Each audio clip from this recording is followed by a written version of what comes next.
No, that's what I would get to, because I could be wrong. I don't have any empirical data to prove this, but many of the African Americans who voted for Rahm Emanuel, they vote for him because they say maybe he will continue to do the job and to imprison and to push out these lower class Negroes out of Chicago. And Chicago will become this middle class haven or heaven for all different type of multicultural middle class people. Well, it won't be a town of poor people. That's poor black folks. Well, the whole thing of pushing out African Americans started with Richard Daley. That's right. Richard Daley came in 1982 and looked around and said, I never want to be put in the position that I was put in 1983. That is, when he was defeated with the in-between strategy of Harold Washington. And a part of that strategy to overcome that encumbrance was to, first of all, change the method of electing the mayor from a partisan election to a non-partisan election. Secondly, he said, we got to depopulate the city. We got to make sure we get as many African Americans out of the city as possible. Now, in spite of that strategy, African Americans are still the highest voting bloc in the city. Of all registered voters, African Americans are higher than any other group, higher than Hispanics, higher than whites, etc. Right? So the third part of the strategy is to push this whole middle class versus the poor kind of thing. Concentrate on beautifying the Loop and the areas around the Mid-South, near North, right? And that would entice young, particularly middle-class whites back to the city. Which has happened. Which has happened, and maintain an up-and-coming black middle class in the city who want to free themselves of the burden of being around poor black people, right? But then on the other hand, you push poor black people from the so-called projects, the CHA housing, into the north and, the south and the west suburbs, where they take with them the same kind of behavior that they exhibited in the city, and you simply spread that same kind of behavior to those areas, right? And you see that as a solution. Now remember, many of those same middle-class blacks moved to those suburban areas 10 years earlier. So now they're burdened with what they call the crime issue and the whole bit. And you also have pushed many of the residents from CHA housing into lower middle class and middle class communities like Chatham, South Shore, and the fringes around near South, right? So now you've got another problem. Yes. You've got people pushing crime, etc. The whole point of the crime issue is that, it's relatively easy. This Mayor Daley was never really, in my opinion, never really serious about solving the crime problem in the African American community, okay? I think in a real sense it was a way in which he helped to depopulate many other communities by allowing rampant crime to go in many of these communities.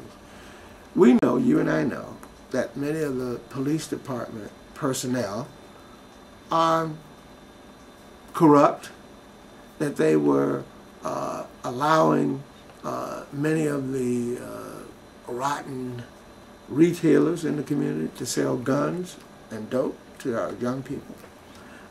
There was never a real attempt on as far as I could see, to stop the importation of drugs into the community and the sale of drugs on the corners. And of course, one of the other problems is that massive incorporation and incarceration of young black males, just absolutely rampant in this city. So all of this coming together has really decimated our communities. As African Americans, as responsible men and women, we've got to take this bull by the horns and begin to reverse it. But I don't want to name names, but I think our leadership and many of our so-called leaders are just as corrupt as the gangbangers on the street. It's a different type of corruption, but they're just as corrupt because they say that's not my problem. Because my children don't go to that school, or my children are grown, or my little block, my enclave is cool.